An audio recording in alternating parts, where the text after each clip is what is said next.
Today we have the 2018 Volkswagen Arteon. This vehicle has done just over 85,000 miles.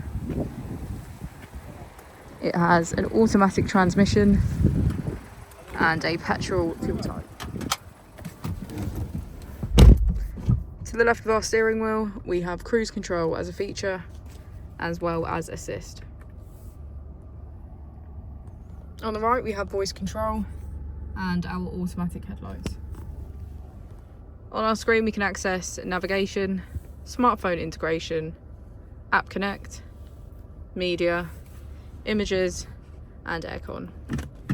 If we put the vehicle into reverse, we can see that it comes with front and rear parking sensors.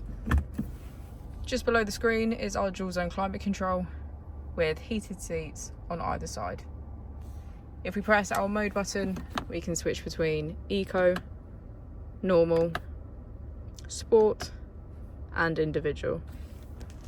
As we go into the back of the vehicle, we can see that it has a full leather black interior